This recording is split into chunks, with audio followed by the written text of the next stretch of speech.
तो guys drama की starting होती है यहाँ से कि हमें चर्च का सीन दिखाया जाता है एंड साथ ही हमें हमारी मेन लीड से मिलवाया जाता है। ये यहाँ पे बैठी होती है और प्रे कर रही होती है एंड गाइस हमारी मेन लीड का नाम है गूजन और साथ ही इसकी नज़र एक लड़की पर होती है जिसका नाम है यीफेन एंड गाइस यीफेन हमारे ड्रामे का मेन लीड है। ये एक सीरियल किलर है जो कि यहाँ पर किसी को मारने के लिए आया होता है और इस बारे में गूजन को भी मालूम होता है। ये इतनी सफाई से काम करता है कि इस बारे में किसी को भी पता नहीं चलता और वो आदमी वहीं पर मर जाता है। अब ये चर्च से निकलने की कोशिश करता है तो इतने में यहाँ पर पुलिस आ जाती है जिसकी वजह से ये एकदम से शॉक्ड हो जाता है। गूजन जल्दी से इसका हाथ पकड़ती है और इसे अपने बराबर में बिठा लेती है। फिर कहती है कि तुमने जो किया है मैं उस बारे में जानती हूँ और अगर तुमने मेरी बात नहीं मानी तो मैं सबको बता दूंगी कि तुमने खून कर दिया है। ये फैन क्योंकि बहुत ज़्यादा होशियार होता है तो वो इसकी बातों में नहीं आता और फायर करता है जिसकी वजह से यहाँ पर भगदड़ मच जाती है और ये गूजन का हाथ पकड़कर इसे लेकर यहाँ से निकल जाता है। फिर इसे बाहर लेकर आता है और इसके गले पे पिस्टल रख देता है। इससे पूछता है कि मुझे बताओ तुम कौन हो, लेकिन गूजन अपना नाम नहीं बताती और वो कहती है कि अगर चाहो तो हम मिलकर काम कर सकते हैं। वो ये फैन को सीड्यूस करने की कोशिश कर रही होती है जिस पर ये कहता है कि अगर मैं चाहूँ तो अभी तुम्हें फंसवा सकता हूँ। ये यहाँ पर आवाज़ करता है और सारी आर्मी यहाँ पर आ जाती है और ये फैन कभी में यहाँ से गायब हो जाता है।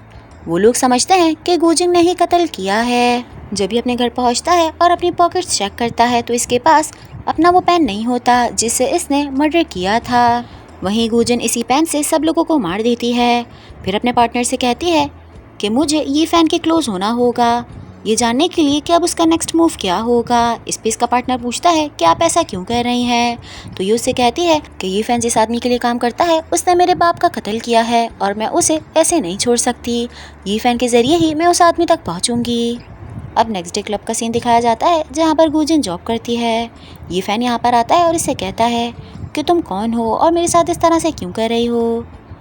तो गूजन कहती है कि मैंने एक्सपेक्ट नहीं किया था कि तुम यहाँ पर आ जाओगे, आओ हम दोनों मिलकर डांस करते हैं। इस पर यह कहता है कि तुमने मेरी पॉकेट में यहाँ का टिकट डाला था और मैं यहाँ पर अपना सामान लेने के लिए आया हूँ, मुझे मेरा सामान वापस करो और मैं यहाँ से चला जाऊँगा।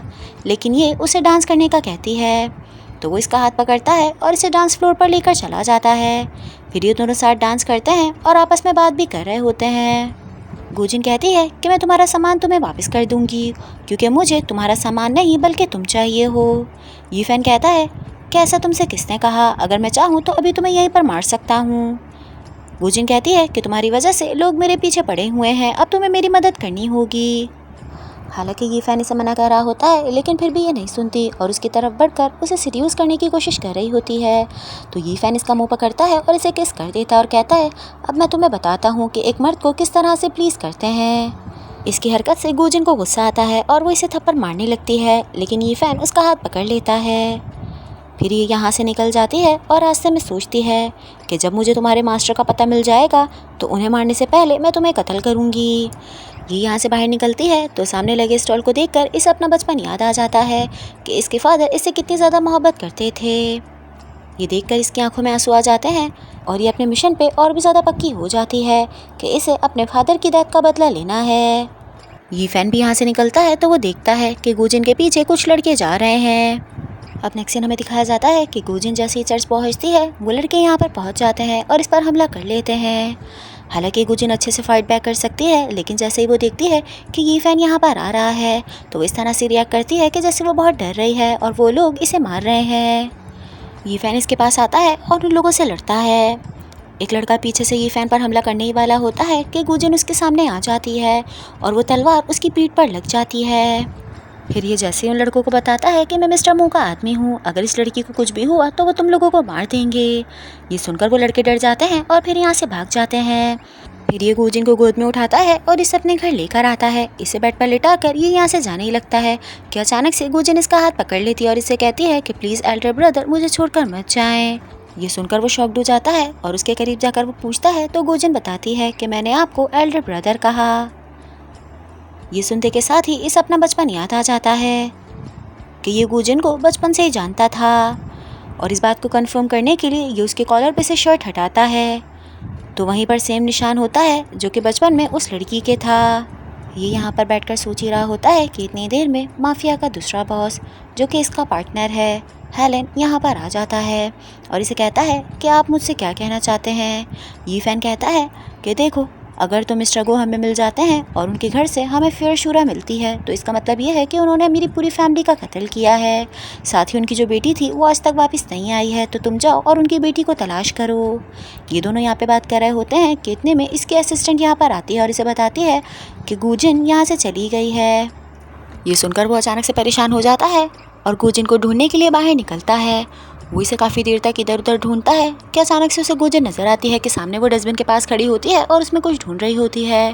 ये उसके करीब जाता है और उस पर गुस्सा करने लगता है कि क्या तुम पागल हो गई हो, तुम्हारा ज़ख्म अभी ताज़ा है, तुम बारिश में क्या कर रही हो। ये उससे कहती है कि इन लोगों ने मेरे कपड़े यहाँ पर डाल दिए, मुझे वो ढूंढने होंगे। वो समझता है कि शायद ये अपने कपड़ों के लिए परेशान है, लेकिन अचानक से वो ये फ़ैन का पैन निकाल कर इसे देती है और कहती है कि यहाँ पर पड़ा हुआ था, कल रात मैं चर्च इसी को लेने के लिए गई थी। ये सुनकर वो हैरान होता है और इसे पूछता है कि क्या वाकई तुमने अपनी जान को रिस्क में डाला मेरे पेन के लिए। इस पर गुजिन कहती है कि हाँ, ऑब्वियसली सी बात है, ये पेन तुम्हारे लिए बहुत ज़्यादा इम्पोर्टेंट है। ये उसका हाथ पकड़ता है और उसे दीवार के पास ले जाता है और इससे पूछता है कि मुझे बताओ कि तुम मेरे इतना करीब क्यों आ रही हो, क्या इसके पीछे तुम्हारा कोई रीज़न है। लेकिन गुजिन साफ मना कर देती है और इसके करीब आती है। इसके चेहरे पे हाथ फेरते हुए कहती है कि देखो तुम कितना भीग गए हो, इससे पहले कि तुम बीमार पड़ जाओ चलो हम अंदर चलते हैं। ये फैन इसे इस तरह से देख रहा होता है कि जैसे उसे गुजिन अब हल्की हल्की पसंद आने लगी है। इसके जाने के बाद ये अपने दिल में सोचती है कि मैं तुम्हें अपना इतना दीवाना बना दूंगी कि तुम्हें कुछ भी समझ नहीं आएगा और इसी की वजह से मैं तुमसे अच्छे से अपना बदला ले पाऊंगी। अब नेक्स्ट डे का सीन दिखाया जाता है कि जब गुजिन डांसिंग क्लब के लिए तैयार हो रही होती है तो ये फ़ैन इसके पास आता है और अपना पेन इसे दे देता है। इसे कहता है कि अगर कोई भी तुम पर हमला करे तो इसका इस्तेमाल करना। ये देखकर वो हैरान होती है और इससे पूछती है कि ये पेन तुम मुझे क्यों दे रहे हो, हालांकि तुमने मुझसे कहा था कि ये तुम्हारे लिए बहुत ज़्यादा इंपॉर्टेंट है। तो इस पर वो कहता है कि ज़िंदगी से ज़्यादा कुछ भी इंपॉर्टेंट नहीं हो सकता। ये बात इसे अच्छी लगती है। फिर ये फैन के करीब आती है और इससे पूछती है कि क्या तुम मुझे किसी को मारना सिखाओगे। तो ये फैन इसे मना कर देता है और कहता है कि अगर तुम मेरी गर्लफ्रेंड बनना चाहती हो तो तुम्हारे हाथ हमेशा साफ होने चाहिए। ये बात सुनते ही उसे अपना बचपन याद आ जाता है कि बचपन में इसके दोस्त ने भी इसे यही बात कही थी जब इसने उससे कहा था कि मुझे फाइटिंग सिखा दो। तो वो बच्चा इससे कहता है कि लड़कियों के हाथ हमेशा साफ रहने चाहिए। फिर ये इससे पूछती है कि क्या तुमने बचपन में इस जगह पर किसी बच्ची को बचाया था। ये फैन जैसे ये बात सुनता है एकदम से शॉक्ड हो जाता है, लेकिन फिर कहता है कि तुम्हें क्या लगता है एक सीरियल किलर कभी किसी को बचा सकता है, और बातों को गोल मोल करके यहाँ से चला जाता है। अब कुछ देर बाद का दिखाया जाता है कि गुजिन क्लब में होती है तो इसके पास एक लड़का आता है। एंड गाइस, ये लड़का हमारे ड्रामे का सेकंड मेन लीड है जिसका नाम जाओ है। जाओ इसे पहचान जाता है और इसे इसके रियल नेम से पुकारता है जो कि शियाजी है। ये जैसे ही सुनती है एकदम से हैरान हो जाती है और कहती है कि आप क्या कह रहे हैं, मैं तो इस क्लब में न्यू डांसर आई हूँ। फिर वो इसे कहता है चलो अच्छा, शायद मुझे मिसअंडरस्टैंडिंग हुई होगी, क्या तुम मेरे साथ डांस करना पसंद करोगी। ये कहते ही उसका हाथ पकड़ लेता है। हालांकि ये हाथ छुड़वाने की कोशिश कर रही होती है लेकिन ये नहीं छोड़ता।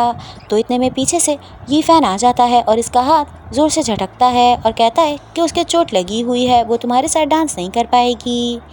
इस पर ये लड़का कहता है कि तुम्हें क्या प्रॉब्लम है, मैं उससे डांस का पूछ रहा हूँ तो तुम क्यों बोल रहे हो।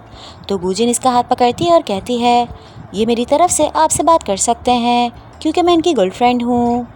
जैसे ही जाओ ये बात सुनता है वो एकदम से शॉक्ड हो जाता है और फिर इसे सॉरी करके यहाँ से चला जाता है। यहाँ से फ्री होने के बाद ये फैन अपनी असिस्टेंट के पास जाता है तो वो उसे बताती है कि हमने मिस्टर गू की कफिन चेक किया था लेकिन वो वहाँ पर नहीं थे। 3 साल पहले हमें लगा था कि वो मर गए हैं लेकिन वो अभी तक ज़िंदा हैं। तो ये फैन कहता है कि मुझे इस बारे में नहीं पता, तुम उन्हें ढूंढो और साथ ही उनकी बेटी को भी। अब रात का सीन दिखाया जाता है कि गुजिन अपने रूम में होती है और वो यहाँ पे बैठकर सोच रही होती है कि जाओ इतने साल बाद मुझसे मिला और वो मुझे कैसे पहचान गया। अचानक से गेट नॉक होता है तो ये जाकर खोलती है।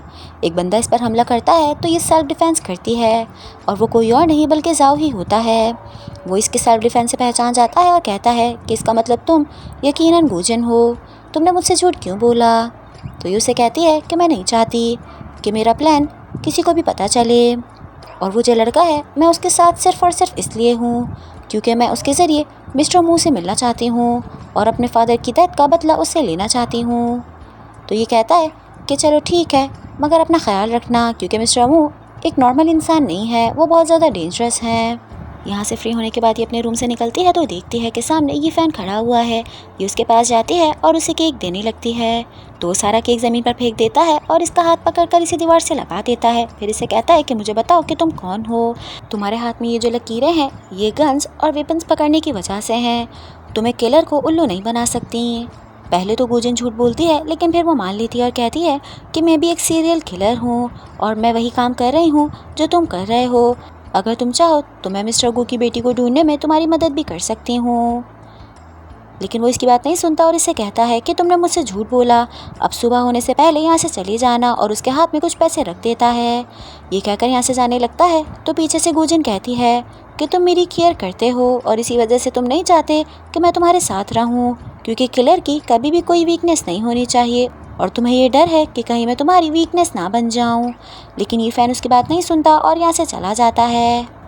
अब 1-2 दिन गुजर जाते हैं और उसकी गुजिन से कोई भी मुलाकात नहीं होती कि अचानक से 3 दिन बाद एक लड़की भागते हुए उसके पास आती है और उसे कहती है कि गुजिन यहाँ से जा चुकी है और उसकी पॉकेट में से मुझे ये पेपर मिला। ये फ़ैन ये सुन के परेशान हो जाता है और वो कहता है कि तुम्हें नहीं पता कि वो कहाँ पर गई है, मैंने कहा था ना कि उस पर नज़र रखना। फिर वो पेपर हाथ में लेता है और उसे पढ़कर वो एकदम से परेशान हो जाता है और फिर फ़ौरन यहाँ से निकल जाता है। हालांकि रास्ते में भी बहुत ज़्यादा परेशान होता है। फिर एक जगह पर पहुँचता है जहाँ पर आग लगी होती है। ये देखकर वो और भी ज़्यादा डर जाता है और उसे अपना बचपन याद आता है कि बचपन में भी उसने गुजिन को तभी खोया था जब एक जगह पर आग लग गई थी। उस पर उसकी असिस्टेंट कहती है कि आग लगी थी लेकिन गुजिन यहाँ से जा चुकी है, हो सकता है वो बच गई हो। ये सुनकर उसकी जान में जान आती है और वो फिर यहाँ से निकलता है और कहता है कि पूरे एरिया में गुजिन को ढूंढो। ये रास्ते में अपने और गुजिन के बीते हुए लम्हों के बारे में सोच रहा होता है और कहता है कि तुम मेरी परमिशन के बगैर नहीं मर सकती, मैं तुम्हें कहीं पे भी जाने नहीं दूंगा। अचानक से गाड़ी के आगे कोई आ जाता है। ये जैसे ही नीचे उतर कर देखता है तो ये गुजिन ही होती है। ये जैसे ही उसे देखता है एकदम से शॉक्ड हो जाता है, उसके पास जाता है और अपना कोट उतार कर उसे पहना देता है।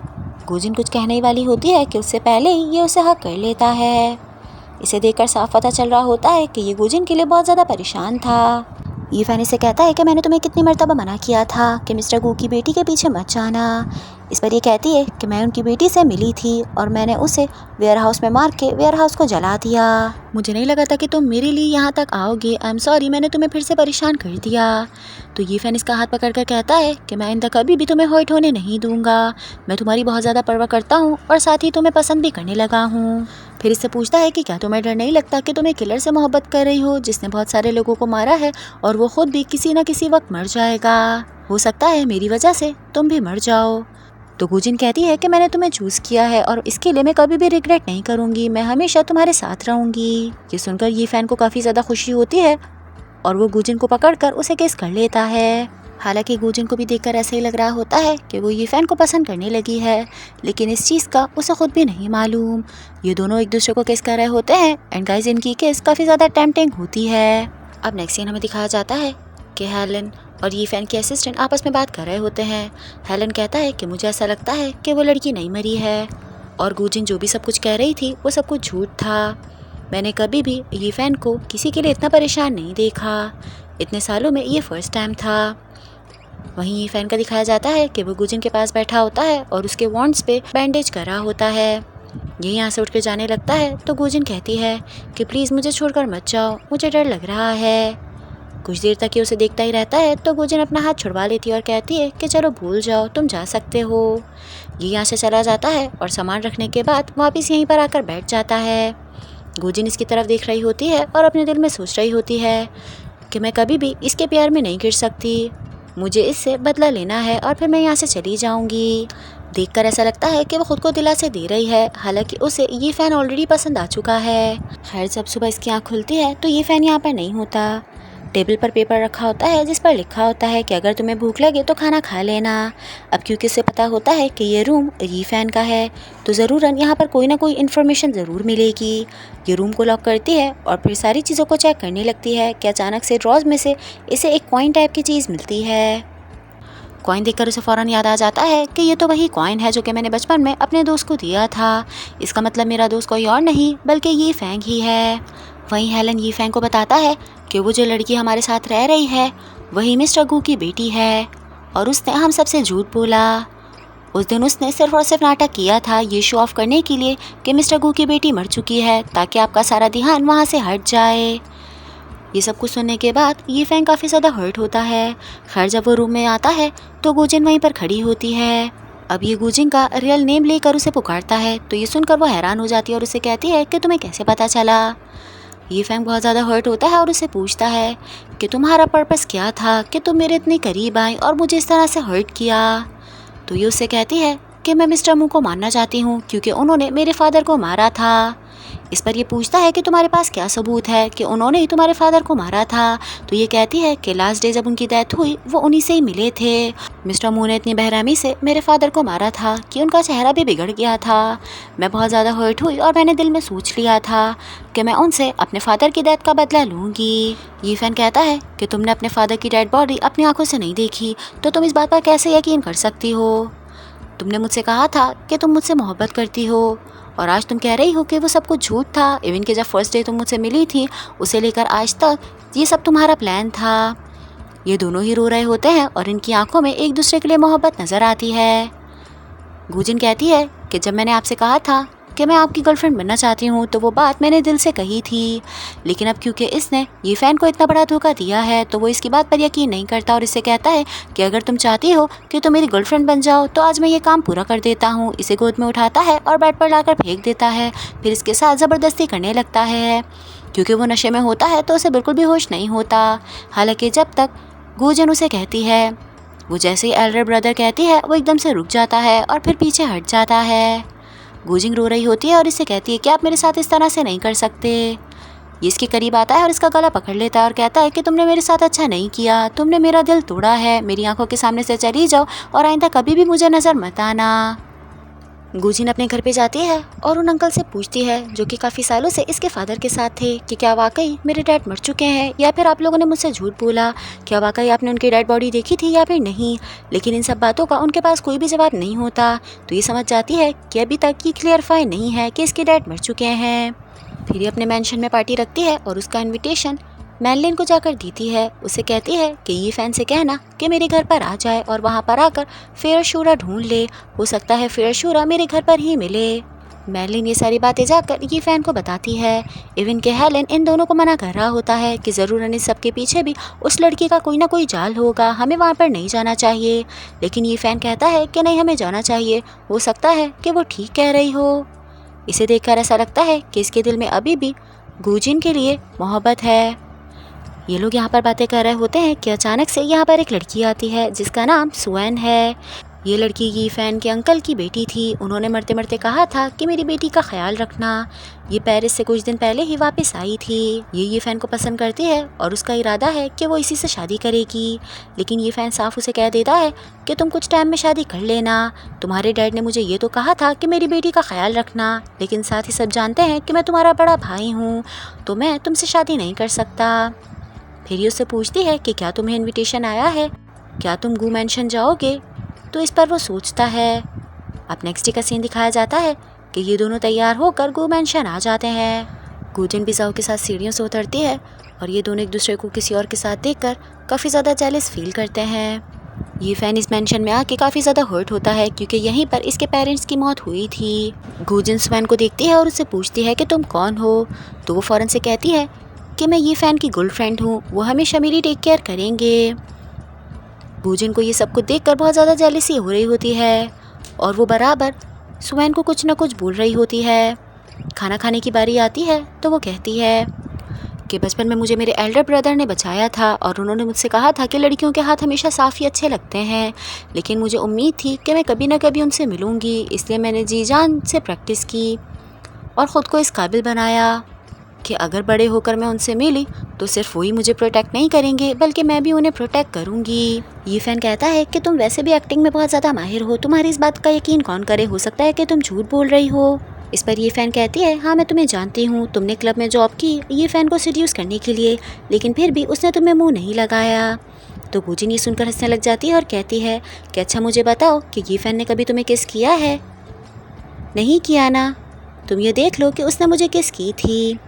अब ये सुनते ही ये फैन और जाओ दोनों ही हैरान हो जाते हैं।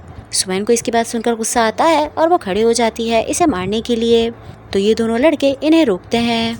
गुजिन ये देखकर काफ़ी ज़्यादा जेलस फील करती है कि ये फ़ैन स्वैन को प्रोटेक्ट कर रहा है और इसी वजह से वो पार्टी भी कैंसिल कर दे रही है।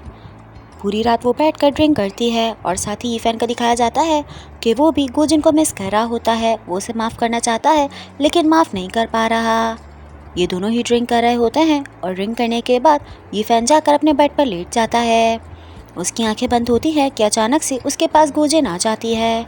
ईफैन कहता है कि तुम्हें अंदर आने किसने दिया और तुम यहाँ पर क्यों आई हो।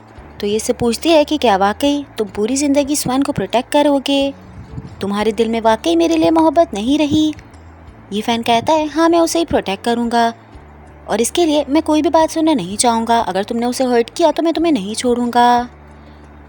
ये बातें गुजिन को बहुत ज़्यादा तकलीफ़ दे रही होती हैं। वो ये फ़ैन का कॉलर पकड़कर उसे अपने पास घसीटती है और उसे किस करने लग जाती है। क्योंकि ये फ़ैन भी उसे पसंद करता है तो वो भी खुद को रोक नहीं पाता और ये दोनों आपस में इंटीमेट होने लगते हैं कि अचानक से ये फ़ैन को याद आता है और वो फ़ौरन से गुजिन से दूर हो जाता है। इसे कहता है कि तुम यहाँ से चली जाओ। गुजिन इसे पीछे से हक कर लेती है और इससे माफ़ी मांगने लगती है कि मेरे दिल में तुम्हारे लिए जो भी फीलिंग्स हैं वो सब रियल हैं। मैं तुम्हें धोखा नहीं देना चाहती थी। अगर मुझे पता होता कि तुम एल्डर ब्रदर हो तो मैं तुम्हें पहले ही सब कुछ बता देती। ये फ़ैन कहता है कि जब तुमने मुझे धोखा दिया था तो मैं पूरी तरह से टूट गया था और मैंने सोच लिया था कि मैं आइंदा कभी भी किसी से मोहब्बत नहीं करूँगा और ना ही तुम्हें माफ़ करूँगा। इसकी बातें सुनकर गुजिन और भी ज़्यादा हर्ट हो जाती है और फिर रोते हुए यहाँ से चली जाती है।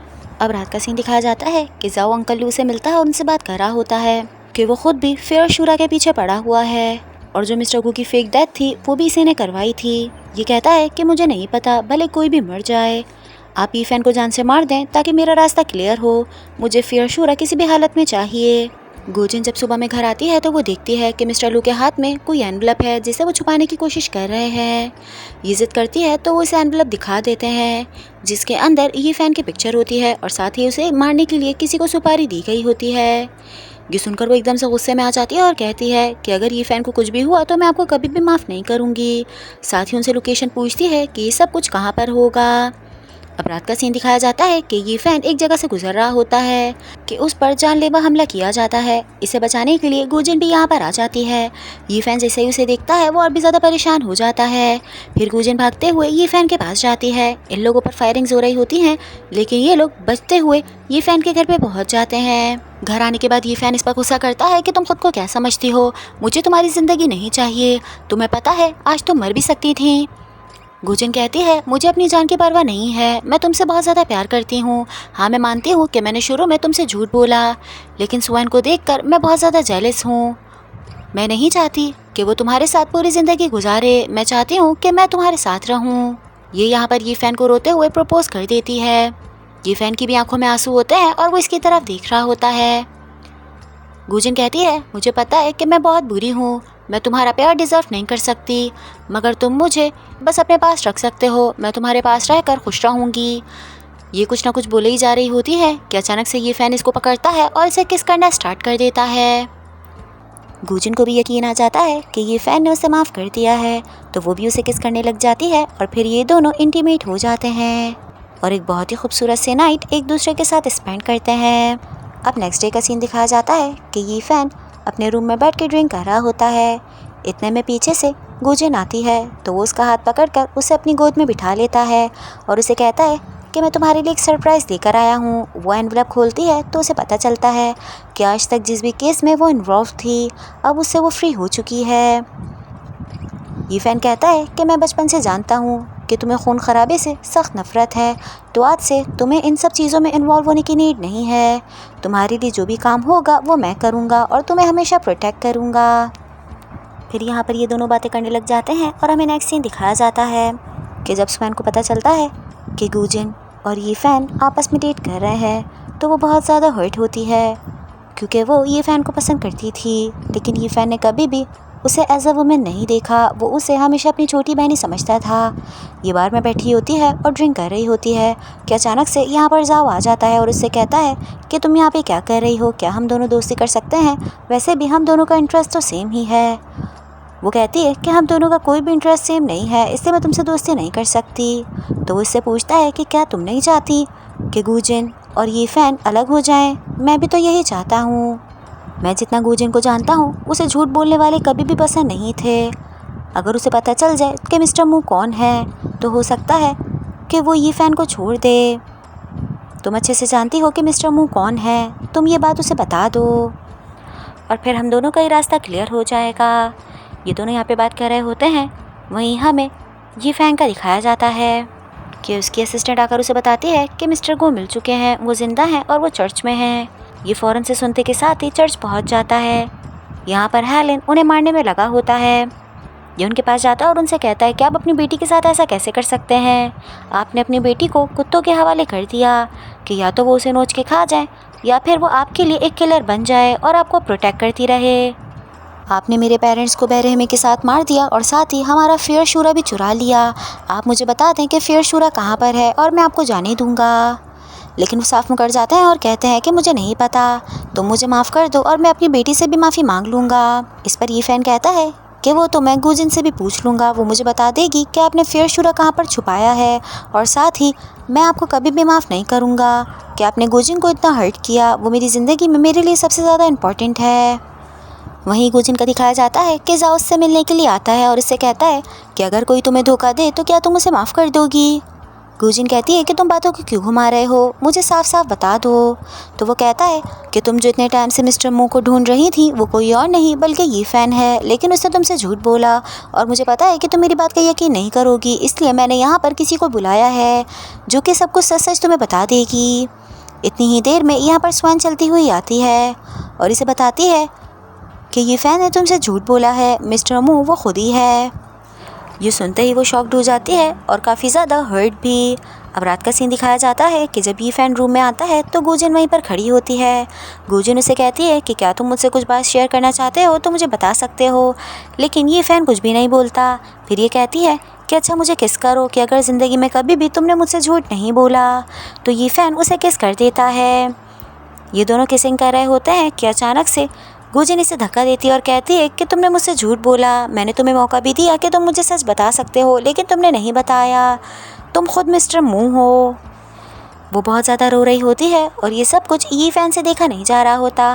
वो कहता है कि अगर मैं तुम्हें सच्चाई बता भी देता तो भी तुम मेरी बात का यकीन नहीं करती। ये फ़ैन पर पिस्टल लगा देती है और कहती है कि मैं तुम्हें जान से मार दूंगी। ये फ़ैन बिल्कुल भी नहीं डरता और इसके करीब आ जाता है और कहता है कि अगर तुम्हें मुझे मारना है तो तुम मार दो, लेकिन अभी तुम सच को नहीं जानती।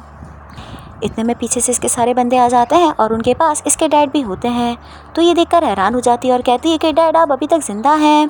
फिर उनके डैड पर पिस्टल रख देता है और कहता है कि देखो गुजिन मुझे अच्छे से बता दो कि फेयर शूरा कहाँ पर है, कि तुम्हारे डैड ने हम सबको धोखा दिया है। वहीं गुजिन के डैड उसे कह रहे होते हैं कि नहीं तुम इसे नहीं बताना, इसने मुझे बहुत ज़्यादा मारा और टॉर्चर भी किया, ये इंसान नहीं है ये एक जानवर है और ये बाद में तुम्हें भी मार देगा। लेकिन क्योंकि ये फ़ई ने इसके डैड पर पिस्टल रखी होती है तो वो डर जाती है और फ़ौरन से बता देती है कि फेयर शूरा उस बॉस में है।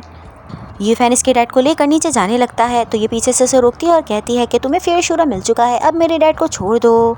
तो ये फेयर शूरा उछालता है और इसके हाथ में फेंक देता है और कहता है कि मुझे कभी भी फेयर शूरा नहीं चाहिए था, बस मुझे कुछ सवालों के जवाब चाहिए थे, मैं तुमसे बाद में बात करूँगा। और ये कहने के बाद वो नीचे चला जाता है।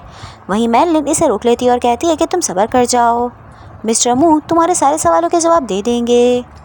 ये इसके डैड को नीचे लेकर आता है और उनसे उनकी सारी स्टोरी पूछता है कि उसने इसके मॉम डैड को क्यों मारा। तो वो बताते हैं कि मार्शल शैम नाम का एक आदमी था, उसने मुझे कहा था कि फेयर शूरा की बहुत ज़्यादा अहमियत है और वो इस मेंशन में है तो मैं उसे उनके पास लेकर जाऊं और इसके बदले में मुझे बहुत सारा पैसा मिलेगा क्योंकि मैं बहुत गरीब था और अपनी बेटी को अच्छे से रखना चाहता था। मैंने तुम्हारे मॉम डैड को मार दिया, रास्ते में जितने भी लोग आ रहे थे मैं उन्हें सबको मारता जा रहा था।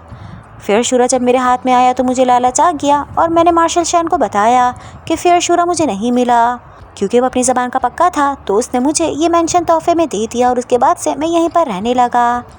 कुछ टाइम बाद मुझे ख़बर मिली कि मिस्टर मू फेयर शूरा ढूंढ रहे हैं, तो मुझे ऐसा लगा कि शायद ये उनकी फैमिली में से है, इसलिए मैंने फेयर शूरा गुजिन को दे दिया ताकि वो उसे अच्छे से संभाल सके।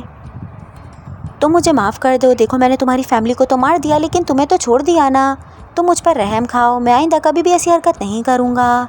ये सारी बातें उसे बहुत ज़्यादा तकलीफ़ दे रही होती हैं। गुजिन के फादर कहते हैं कि देखो मेरी बेटी अभी छोटी है, उसे मेरी ज़रूरत है। तो ये चीख कर कहता है कि उसे आपकी ज़रूरत नहीं है, आपने उसे धोखा दिया है, उसे सिर्फ़ और सिर्फ मेरी ज़रूरत है। और ये कहने के बाद उनके सर पे पिस्टल मार देता है। पिस्टल की आवाज़ सुनकर गुजिन यहाँ पर आ जाती है और ये सब कुछ देख लेती है। अपने डैड को मरता देखकर वो एकदम से शॉक्ड हो जाती है। एंड गाइस, हमारा फर्स्ट पार्ट यहीं पर एंड होता है। आई होप आप सबको पसंद आया होगा। नेक्स्ट पार्ट में जल्द से जल्द एक्सप्लेन करूँगी। जब तक के लिए अपना बहुत सारा ख्याल रखिएगा। Bye bye and thank you so much for watching.